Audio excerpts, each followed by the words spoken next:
အားလုံးပဲမင်္ဂလာပါကိုအောင်နေပြန် channel ကနေကြိုဆိုလိုက်ပါတယ်ဒီနေ့မှာတော့ Viber မှာကိုယ့်ရဲ့တငယ်ချင်းဒါမှမဟုတ်လို့ရှိရင်တယောက်ယောက်စီကိုပုံပို့လိုက်တဲ့အခါမှာကိုယ့်ရဲ့ပုံကိုဆေးလို့မရအောင်ဒါမှမဟုတ်လို့ရှိရင် screenshot ရိုက်လို့မရအောင်လုံးတဲ့နည်းလေးကိုပြပြမှာဖြစ်ပါတယ်ခင်ဗျာအဆက်ထဲမှာပဲကိုပို့လိုက်တဲ့စာတွေပုံတွေကိုအချိန်သတ်မှတ်ပြီးတော့ကြောက်ွယ်သွားတဲ့နည်းလေးပါသိရမှာဖြစ်ပါတယ်โอเคကျွန်တော်အခုပြောပြနေတဲ့နည်းလေးကိုမသိသေးလို့ရှိရင်ဗီဒီယိုလေးကိုစက်ကြည့်ပေးပါခင်ဗျာ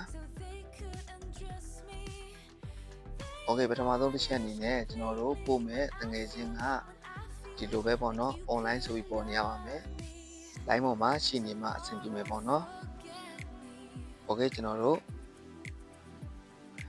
ဒီနည်းလေးကိုလုပ်ဖို့ဆိုလို့ရှိရင်ဒီညာဘက်ထိပ်တောက်မှာရှိတဲ့အဆက်30ကိုနှိပ်လိုက်မယ်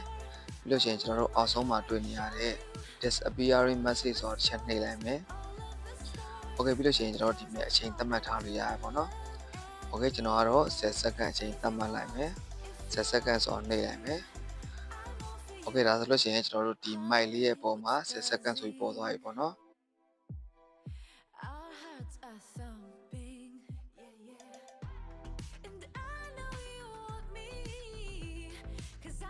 သူကြည့်မှသာဒီဟာကအလုပ်လုပ်မှာဖြစ်တဲ့အတွက်ကျွန်တော်တို့ live ပေါ်မှာရှိဖို့လိုတယ်လို့ပြောတာပေါ့နော်။ Okay တွေ့လားမသိဘူးဗျာ10စက္ကန့်ကြာတဲ့အခါမှာပြောသွားပါပြီ။ Okay ဒါကိုကျွန်တော်တို့ကနေပြီးတော့ screenshot ရိုက်မယ်ကျွန်တော်ဘက်ကလည်းဒီမဲ့ screenshot ရိုက်လို့မရသလိုတခြားတစ်ဖက်ကိုယ့်ရဲ့တငယ်ချင်းဘက်ကနေလည်း screenshot ရိုက်လို့မရပါဘူးပြီးလို့ရှိရင်ကျွန်တော်ဒီပုံကိုထောက်ပြီးတော့ဒီမဲ့ဆေ့လို့လည်းမရပါဘူးခင်ဗျာကျွန်တော်တို့တကယ်လို့ပြန်ပိတ်ရှင်နေဆိုလို့ရှိရင်ဒီ73ဆက်ကိုသွားပြီးတော့ disappearing message ဆိုပြီးတော့ကျွန်တော်တို့တိုက်ရိုက်သွားလဲရသလို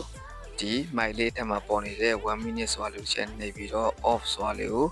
နှိပ်ပြီးတော့ပြန်ပိတ်လို့ရှိရင်လည်းအဆင်ပြေပါတယ်ခင်ဗျာ Viber သုံးတဲ့သူတွေအတွက်ဒီနည်းလမ်းလေးက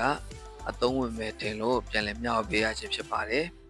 အားလုံးအဆင်ပြေကြပါစေခင်ဗျာ